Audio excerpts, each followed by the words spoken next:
Hello again. Welcome once more. We are going to start. Hello. Can you hear me? Can you hear me? Thank you.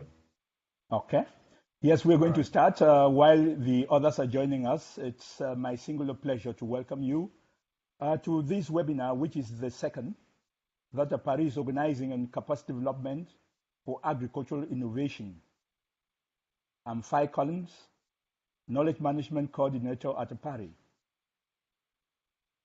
This webinar is organized in collaboration with the Tropical Agriculture Platform tab, which is hosted by the Food and Agriculture Organization of the United Nations, FAO. We equally have the Global Confederation of Higher Education Associations for Agricultural Life Sciences, GCHERA, with us. As you know, the main topic of the webinar is capacity development for agricultural innovation systems, with a zoom in on higher education. I would like to introduce Mrs. Celilu Bitong, Knowledge Management Officer at Paris, who is the lady with the soft touch, ensuring the effectiveness of all the technical aspects of the webinar. She will also be helping out to filter questions and comments from all of us. Please write your comments in the chat box at the right panel of your BlueJean screens. Indicate the presenter to whom the question is directed. Initially, we had more than 50 registered participants. We hope they are going to join us as we get along.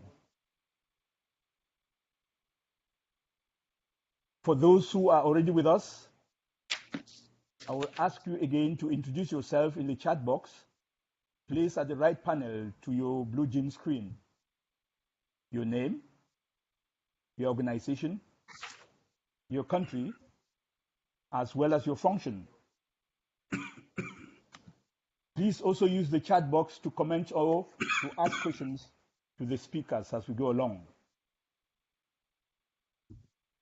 Remember also to turn off your microphones and videos, as they are reserved for speakers and presenters. You will only use the chat box to ask questions or to comment. Before we listen to the speakers for today, let me just give you a gist of who the presenters are.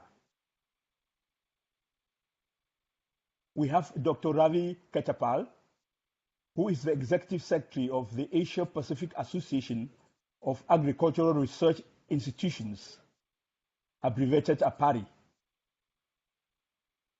We equally have Mrs. Manuela Bucherelli from FAO Home,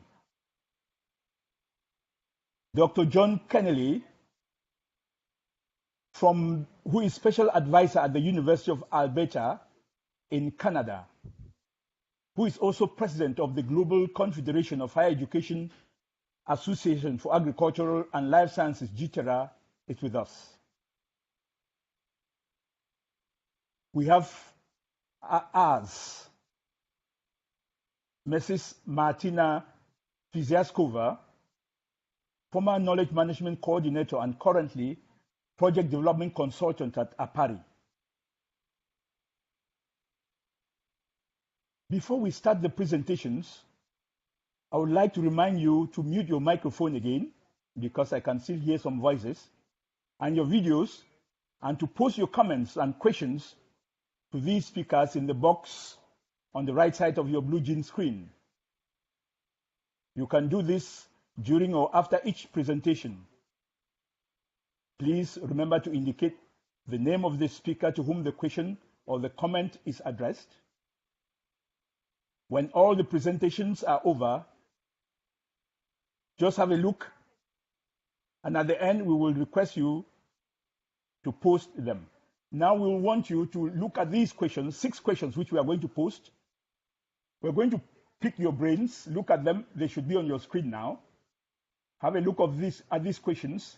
And at the end of the, yes, these are the 6 questions. Cell is posting them on your screens. Look at those 6 questions. They are going to help us. We are going to pick your brains at the end of the webinar. You answer the questions at the end of the webinar, indicating the question number. Please, I call your attention to it. So we are going to start, and to kickstart the Executive Secretary of APARI, Dr. Ravi Ketapal, is our entry point into this webinar. He has a word of welcome for you. Dr. Ravi, you have the floor. Thank you, Five Collins. Welcome everyone in this webinar where I see not many people have joined by now. Anyway, we have representation from Africa, from Europe, from North America, and from Asia. So there's a wide range covered. I'm Ravi Ketapal. I am the Executive Secretary of APARI, and I will be briefly telling you about APARI and the objectives of the webinar, why we are having this webinar. So, APARI, as you may be knowing, is an apolitical, multi-stakeholder, membership-based organization which is working for sustainable agricultural development in Asia Pacific. We have 78 members till to date, and I'm happy to say of the 78 members, there are 25 members which are from higher education institutions, and 2 very recently joined, one from India, one from Taiwan. So the number of members from higher education sector is increasing as we are focusing more on capacity development and higher agricultural education sector. Now, APARI has a clear mandate of strengthening agri-food research and innovation system. And we have some programs to achieve it. And among the programs, knowledge sharing and capacity building or capacity development becomes very crucial. And in this field, we have recently partnered with FAO of the United Nations on capacity development for agriculture innovation system, commonly called CDAIS, under the Tropical Agriculture Platform about 3 years back, which will be further highlighted by Manuela Bucciarelli. Now, capacity development is one of the APARI's key thrusts, which APARI sees as the key to innovation and key to development in the region. Now, given the complexity of agricultural development, innovation is very critical to address key development issues. And many of us often confuse innovation and invention. What is innovation? In simple language, the telephone we have has come from invention, but the smartphone we have is an innovation. Whenever we have a value addition from a customer's perspective through our creativity on any new ideas, that becomes innovation, which can be in every field. We all learn to innovate from childhood by learning and by doing. However, we have a knowledge formatting.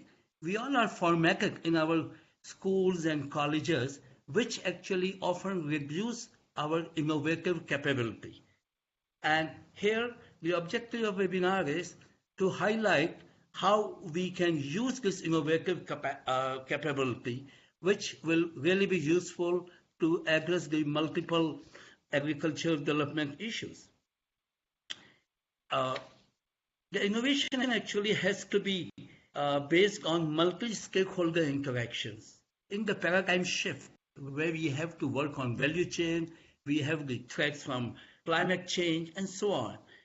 This has to be done by learning and addressing not only technical capacities, but also by building the functional skill, what we call the soft capacities or the soft skill, to facilitate the change and help accelerate the innovation which we expect. The webinar thus targets the higher education institutions because these institutions are playing a very important role in transformation of society. They are important facilitators of new cultural values, training, and social and economic development. Therefore, it becomes important for building the capacity or for recognizing the need for building the capacity of higher education sector through changing the mindset. Changing the mindset is very important about capacity development for strengthening agriculture innovation system. So the objectives of this webinar finally are we want an improvement or enhancement or better appreciation or understanding of the common framework on capacity development for agriculture innovation, which is developed through Tropical Agriculture Platform or Food and Agriculture Organization, especially the different dimensions of capacity development consisting of individuals, organizations, and enabling environment, as well as the relationship between these dimensions. Also, the webinar is aimed to initiate reflection of higher education organizations towards a mindset shift. Mindset shift from considering knowledge generation as a final objective to using it as a means or as an element to achieve change, which is very crucial. And also for consulting beneficiaries to facilitate engagement for interactive learning between innovation actors from teaching to learning and focus on merits, individual merits and competition to promote teamwork and collaboration between and within organizations. I am sure the webinar will be useful for those who are participating, and I am thankful to John Canelli and Manuela Bucciarelli, and also my colleague Martina and Fi Collins and Sel, who have made it possible to have this webinar. And special thanks to John, who got up at 2 o'clock early morning to be one of the resource person. I wish you all the best, and I'm sure the webinar will be of great help for your institution's transformation agenda, which you all might be having, that can lead to further strengthening of agriculture innovation system. Thank you, one and all.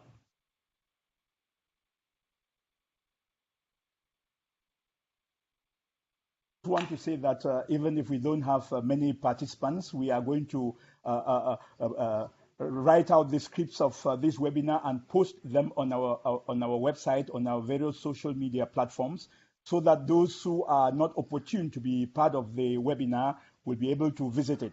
I just want to say that you have just caressed the various themes of this webinar.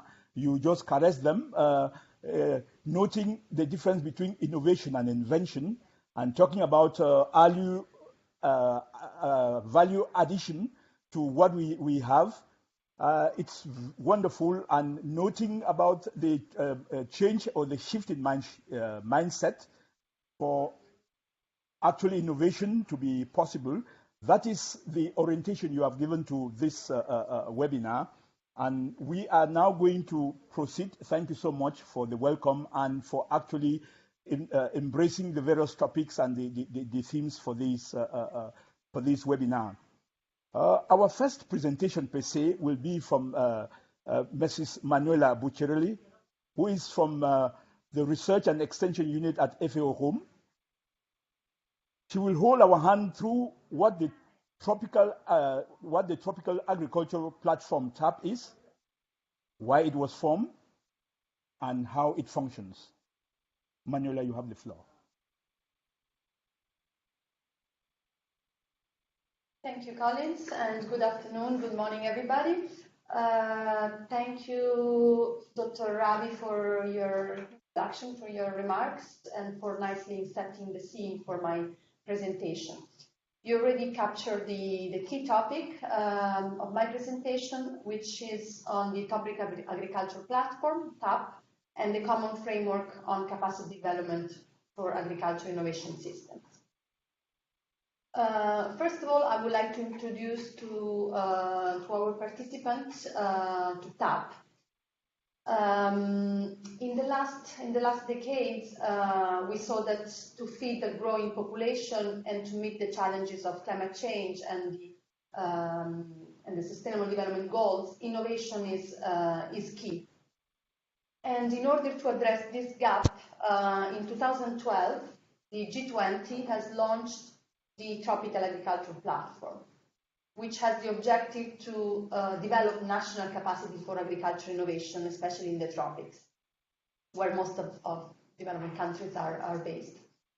So today, TAP is a network of more than 45 partners, including national agricultural research, education and extension institutions, civil societies, farmers' organizations, and also regional international fora, networks, and agencies. Its key role is to promote greater coherence and impact of capacity development interventions in the agriculture innovation system. In just this year, in 2018, TAP partners have approved the new TAP Action Plan 2018-2021. And previously, in 2015, in the previous TAP Action Plan, it was developed the TAP, what we call the Common Framework on Capacity Development for Agriculture Innovation Systems, which I will be presenting in a few minutes. This, the concept of and the principle of the TAP Common Framework are being tested in 8 countries as part of an initiative called CDAIS, Capacity Development for Agriculture Innovation System Project, which is supported by the European Commission and is jointly implemented by FAO and Agri-Natura, which is Agri-Natura is a consortium of agriculture research institutes in Europe. Next, please. TAP, the work of TAP is focused around 3 main pillars. First one is advocacy and policy dialogue at global, regional, and national level. The second one is the common framework on capacity development of agricultural systems. And third pillar is a knowledge sharing system called Tapipedia that has been set up to explain and disseminate the concept of the frameworks, to share case studies and methodologies and lessons learned from TAP partners, but also other partners and stakeholders. Who are these partners of TAP?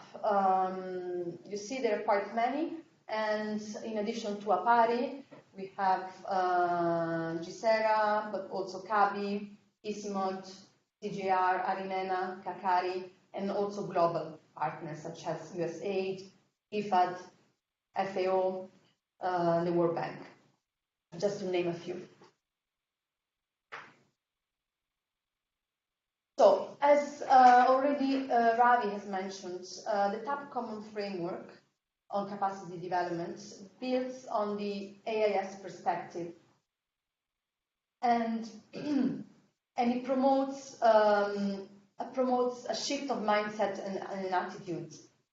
Emphasize that agriculture innovation results from a complex interaction of different actors. And it provides the conceptual approach for capacity needs assessment and capacity interventions, and also monitoring and evaluating CD. In the common framework, there is a special focus on facilitation and on the role of facilitation, reflection and learning, and documentation and knowledge management to enable agricultural innovation. Yes, the TAP Common Framework principles and concepts are well explained in a series of publications, which are available in English, French, and Spanish, and I understand that will be translated also in Hindi.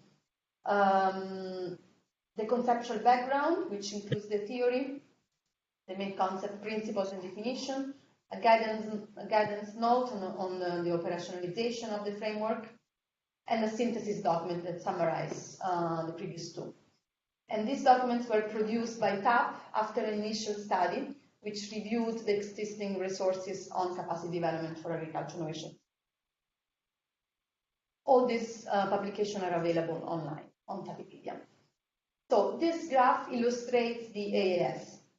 As you can see, the agriculture innovation system is a complex network of actors, organizations, and individuals, and supporting institutions and policies that, as Ravi pointed out, bring existing or new products and processes into use. So we have traditional actors such as research and education, but these are not the only drivers of the process of agricultural innovation. In fact, this approach also values the contribution of other actors, such as, for instance, the private sector and the what we call bridging institutions, including multi-stakeholder partnership and extension services. I would like to point to your attention to the enabling environment for AS, which is composed by, let's say, tangible aspects such as governance, rules, regulation, policies, but also some intangible aspects such as behavior, values, benefits, social conventions. And in this context, innovation takes place at different levels, different scales, from the individual to the national level. Yes.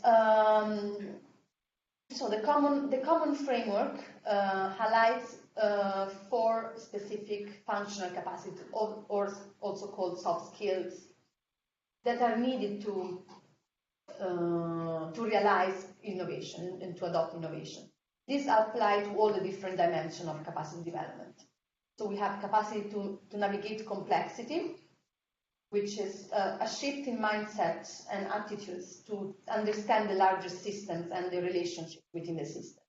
The capacity for collaboration that enable actors to actually understand the diversity and to also create awareness about their complementarity. The capacity to reflect and learn, which enable to critically reflect on the process throughout the cycle. And the capacity to engage in strategic and political processes, which includes understanding power relations and how to influence the politics. These 4 capacities are at a core of an overlapping capacity, which is the capacity to respond and adapt in order to realize the potential of innovation. It's important to note that these are all interdependent and are relevant to each of the levels of capacity development, individual, organization, and the need. So, next, yes, this slide shows what we call the dual approach concept, which basically includes 2 aggregated processes. System level, in which the focus is on the functionality and performance of the entire system as a whole, and innovation niche level or partnership level, in which innovation takes place around specific innovation agenda. And just to clarify, niche is a space where groups of actors become part of a learning process. And this graph illustrates how these 2 levels are interconnected through what we call a learning architecture. So this conceptual framework is operationalized at country level through a cycle. Next, please. This cycle, which is it's composed of 5 stages. The first stage, first of all, this cycle should not be seen as one-off process, but it's a continuum, a spiral of action, reflection, and learning. In the first phase, in the first stage, in the galvanizing commitment, we ensure that there is a common understanding of capacity development for agriculture innovation system among all the actors, and there is also a sense of ownership of this process. In the visioning exercise, in the visioning phase, the partners become fully aware and ensure commitment towards a certain vision that they have. And then capacities assessment, which is at the core of this cycle, in which we assess the capacities in order to determine which are the gaps and needs in terms of capacity development. The 4th stage, in which we the actors jointly develop a strategy for capacity development, and the fifth stage in which there is implementation of this capacity development strategy. All these concepts that I illustrated so far are shown in an interactive page of on Tapipedia. You can see from this slide that from the home page you can be directed to a page called TAP Common Framework, where you have concepts and application and graphs, where you can download all the different materials as well. Also, during the last year and this year, TAP has developed a series of fact sheets on each of the 5 stages.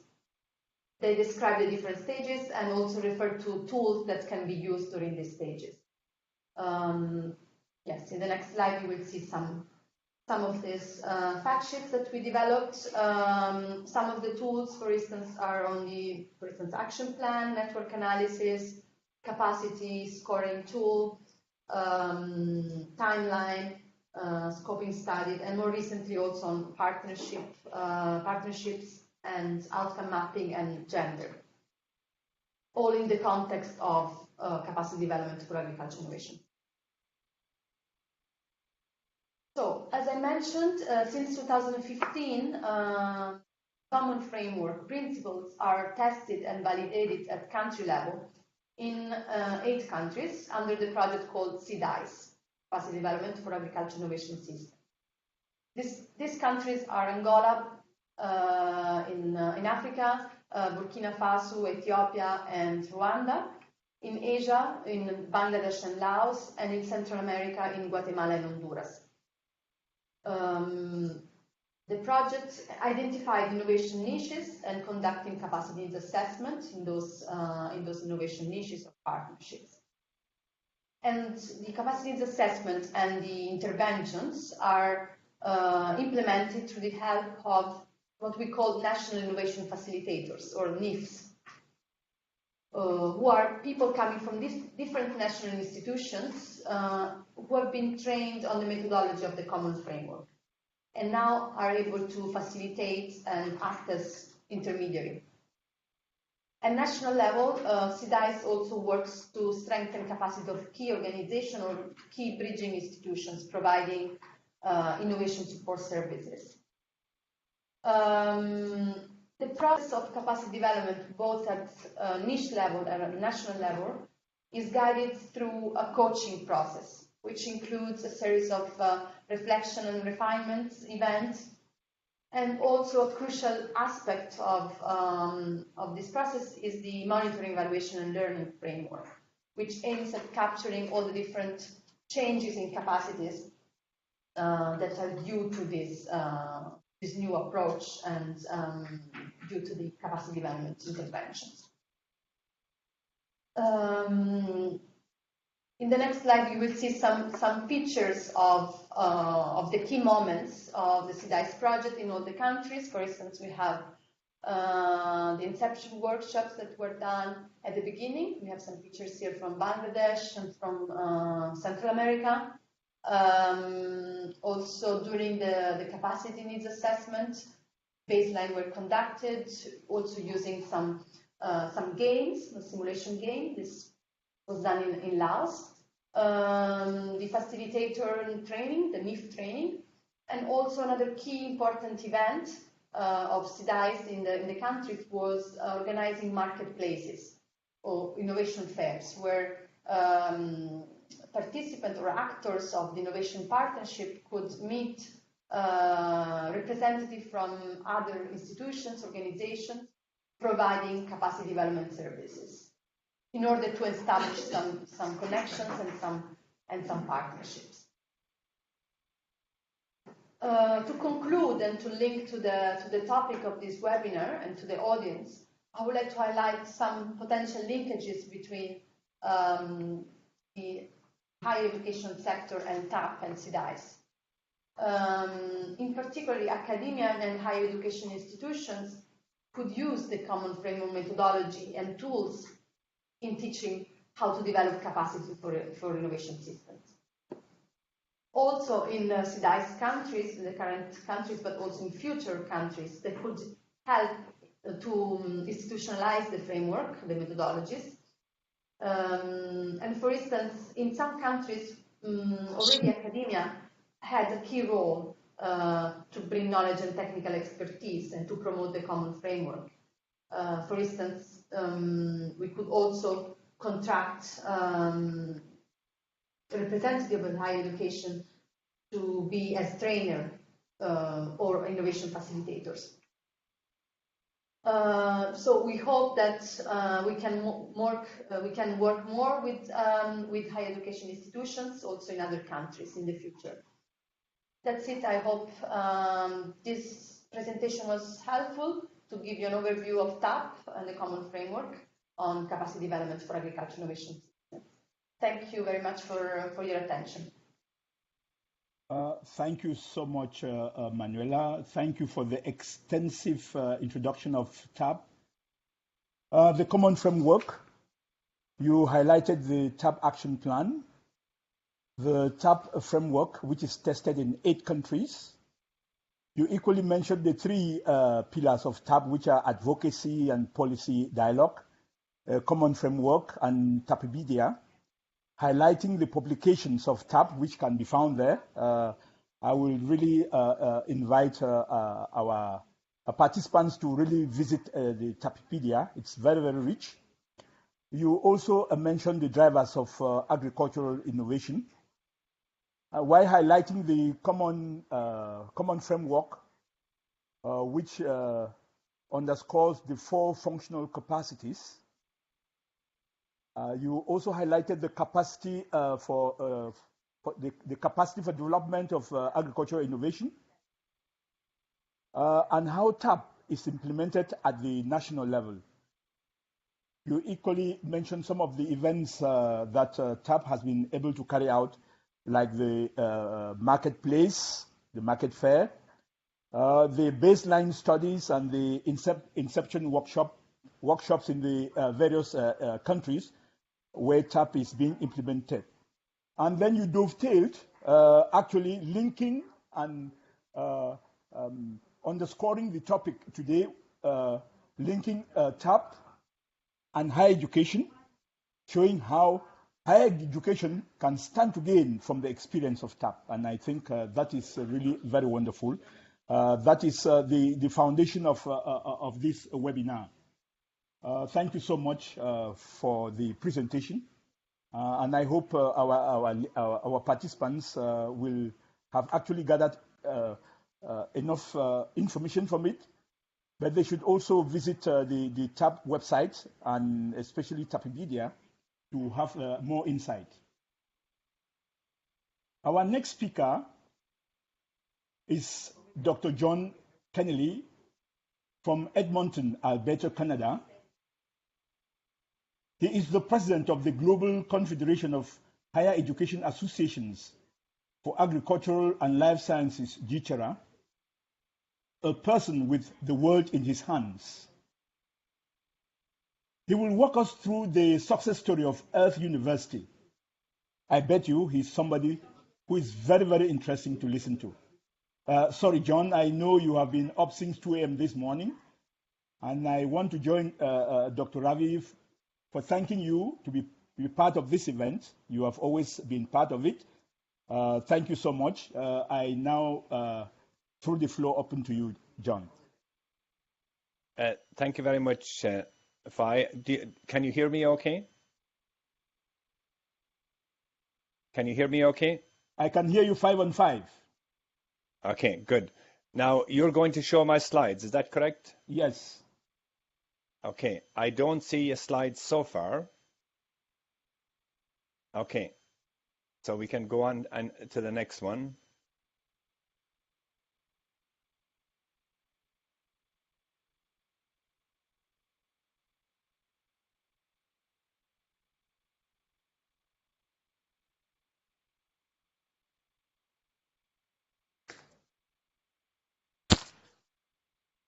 For some reason, I am not seeing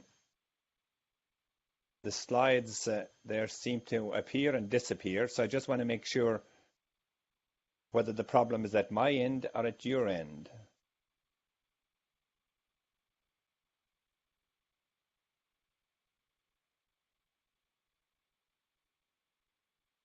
Hello, John. Can you check your Yes, internet? hello? This is your internet is now it's okay. Before it wasn't good. Yeah, Okay, it's already shared. unfortunately, we're having some problems at the moment with the internet, so I hope Oh, I see. it will work okay. Maybe the internet is sleeping too. Yeah. So I guess what I want to do today briefly is to talk to you about the initiative that our organization is involved in. And essentially, we're focused on. I can see the screen appeared, but then it disappeared. It's online. Can you see? Okay, so you can. It is okay right now. I can see it. Okay. So I'm going to talk a little bit about GCHERA and about the fact that we are focused on human capacity development because we think that human capacity development is really the core of innovation because we are expecting people to drive that innovation. So the question we're asking is, are universities at the present time, are we doing a good job of preparing our graduates, our students, for careers and to be problem solvers in the world? And I think the answer is that perhaps we may be doing well in some cases, but I think we can do better. So what GCHERA is trying to do is to encourage innovation and to encourage change at university level so that we prepare our graduates to be successful in their personal lives, but also to be change agents in the world. So to begin with, I just wanted to give you a brief overview of GCHERA. It's an organization that was established about 20 years ago, and its membership is made up of associations that across 6 continents, and those associations represent about 900 agriculture and life science universities. Next slide. So these are our current members, and you can see across Africa, Americas, Asia, Europe, and Oceania. And you can see here the associations are currently represented in Asia. We have had some discussions with APARI about possible membership, and that's certainly something that is possible, I believe, based on the number of universities that you currently have involved with APARI, that you would qualify if you're interested in being a member of GCHERA. So we look forward to hearing from you on that front. Next, please. So this is the mission of GCHERA, and so we're hoping that we can encourage mutual understanding and global cooperation, hopefully to provide some leadership, and most important, to be a catalyst for the sharing and adoption of best practices, because we know that there are some really interesting and innovating things happening in universities around the world. And so what we would like to do is to do a better job of sharing those best practices and hopefully encourage others to follow suit. Next, please. And so we try to, through our associations, hopefully that we have some impact at the local level with our different associations around the world, but also that we have influence globally through some of the interactions that we have with global bodies. And I'll give you some examples in the next slide. So, for example, GCHERA, you've already had Manuel with the presentation on TAP. We're part of the steering committee on TAP. We're also involved with GFAR. We work with various like-minded groups who are putting on conferences and workshops, and we interact also with the GFRAS as part of the extension network. So these are just a couple of examples of groups that GCHERA is involved with, where we try to bring the perspective of higher education to those particular groups. Next, please. The other thing that GCHERA does is that in collaboration with Nanjing Agricultural University, each year we award the GCHERA World Agriculture Prize. This year, for the first time, there were 2 prizes awarded, each of $100,000. So a very prestigious award, and you can see the list of winners. The award was first initiated in 2013, and you can see from that time, these are the people who have been honored with that particular award. And our 2 laureates this year, one was from the University of Ghana and the other is from Ohio State University.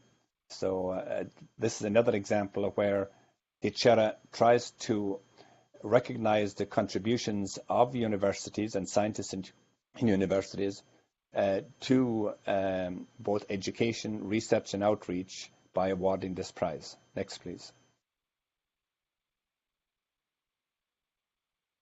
So, as I said, our focus is on education, and our 900-member universities provide a rich source of best practices. And we hope that our particular emphasis on producing graduates who are ethical leaders, and this is something that I will mention a few times during the presentation, that leadership is not just about being successful in your personal career, making a lot of money and all of those things, but it also is very important that we focus on ethical leadership. We've got so many challenges in the world today, and often it is because people don't understand each other. There's not good communication. There's all kinds of divisions that occur. So I think in universities, we need to play our part in ensuring that hopefully we can better prepare our graduates to emphasize the ethical aspects so that throughout their careers they will keep that as a very important value as they go through life. Next, please. So why focus on education? Well, I think I don't need to tell you education is the core mandate of universities. However, it doesn't always get the same attention as research. And in fact, it's rather disturbing sometimes that the quality of undergraduate education has very limited impact when you look at many of the university rankings that are used to rank universities around the world.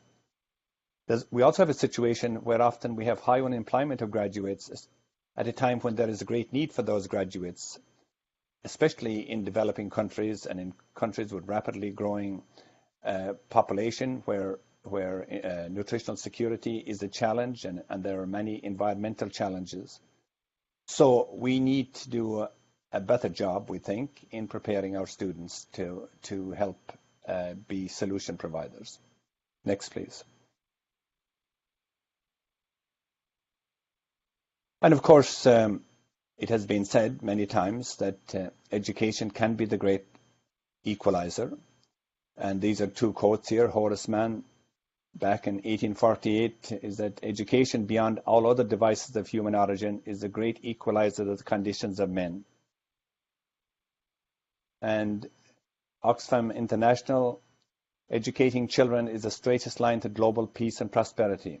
So these are important concepts, I think, that we need to keep in mind, and universities need to consider these as we prepare our graduates through their programs at universities. Next, please. So our desired outcome then from the action plan that we've been working on for the last several years is that the graduates have the ethical foundation, the knowledge, the skills, especially things like leadership, entrepreneurship, and creativity to succeed in their future careers as agents of positive change in addressing global challenges in agriculture and life sciences. And I guess we need to believe that we can make a difference. So the next slide then is really how do we start implementing that goal of producing this type of graduates. And the first step in that process is the fact that the Kellogg Foundation is funding a 3-year pilot project on undergraduate education to help launch our action plan. Now, the funding will be focused primarily in Mexico and Haiti, because that is the region of the world where Kellogg Foundation is most interested. But GCHERA has also some resources, not a lot, but some resources to work with interested in GCHERA members to secure funding to expand the projects to its global network.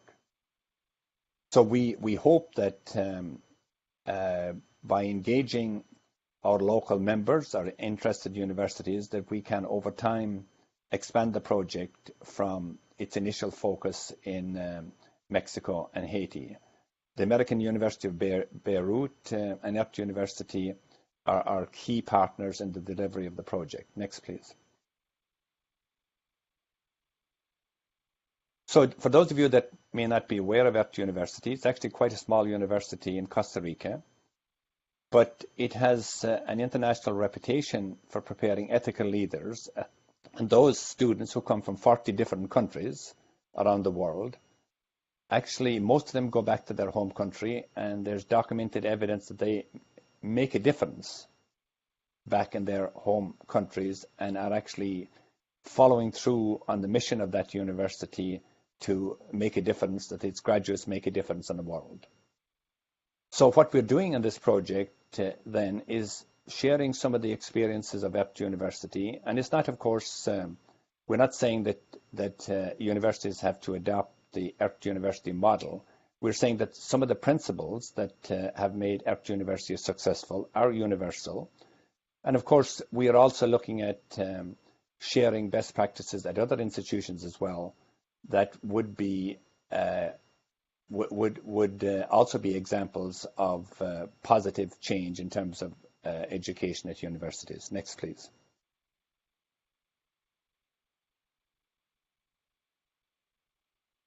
So it's interesting. I mentioned that these graduates from ERT University, 90% of them work in their countries of origin, which is not always the case when people go abroad to study. They don't always return to their home country.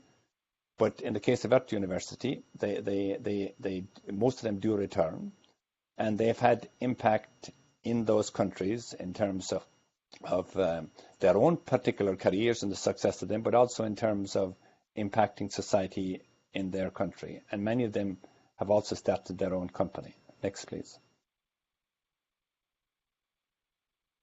So what are the aspects of ERT University that result in this success story?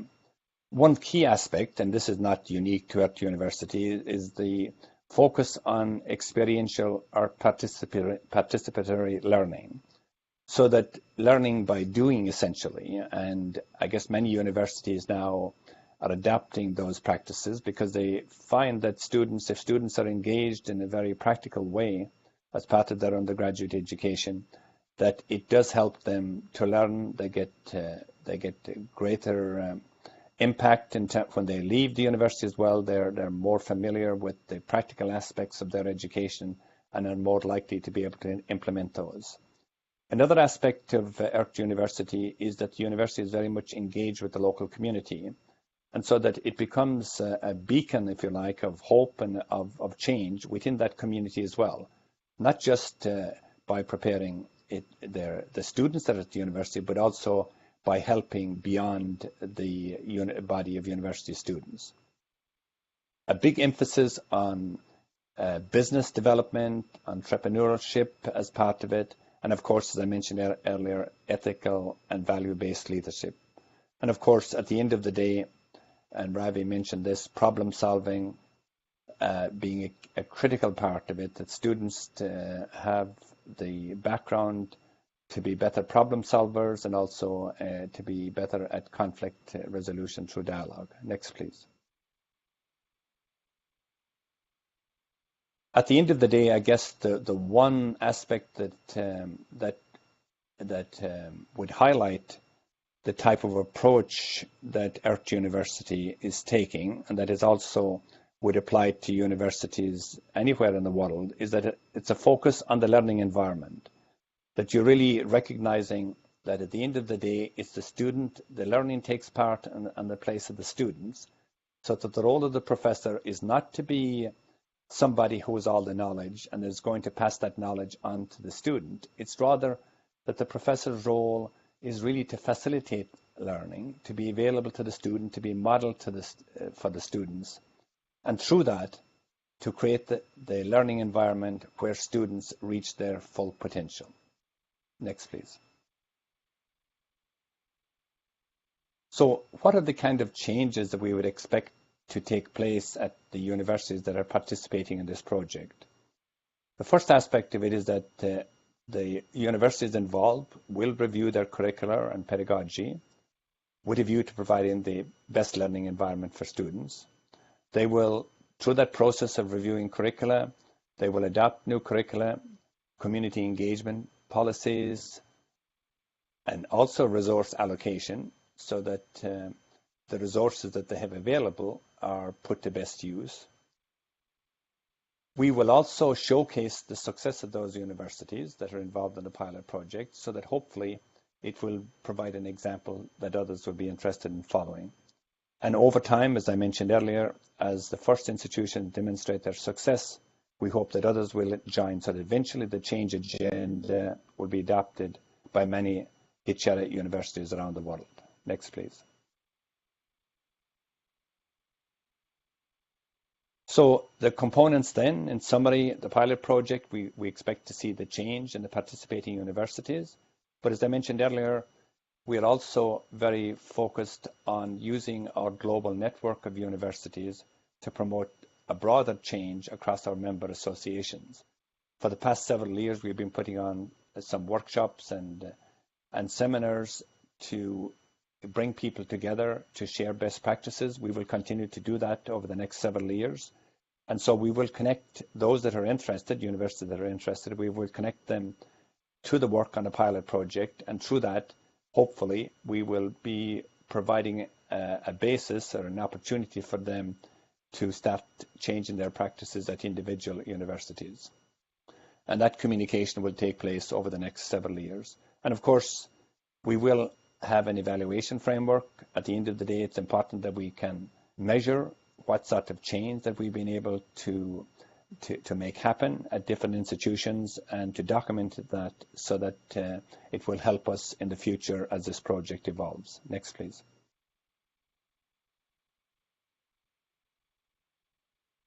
So as I mentioned, we will maintain our current global network initiative on undergraduate education.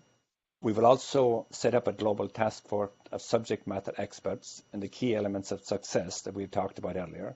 So this global task force of experts would be available to other institutions who might be interested in making change at their university.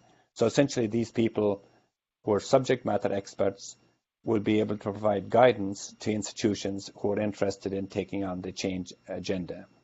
We will also continue with our global dialogues, which we've had for the last several years. And of course, we will provide evaluation material and case studies will be disseminated to help those institutions that are interested in the change agenda. Next, please.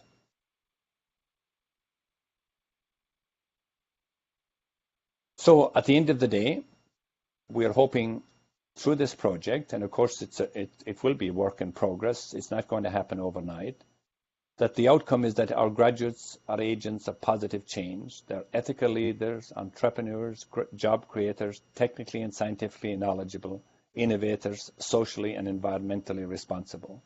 So that at the end of the day, we can say that our students are making a difference, and we at our universities are preparing them to be the best that they can be in whatever career that they choose to pursue. Next, please.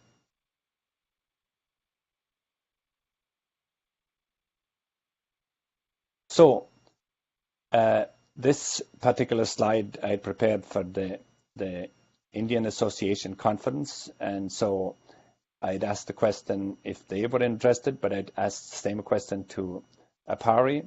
If APARI is interested in being involved, we can certainly have that dialogue. And we would also be happy to work with you, as I mentioned.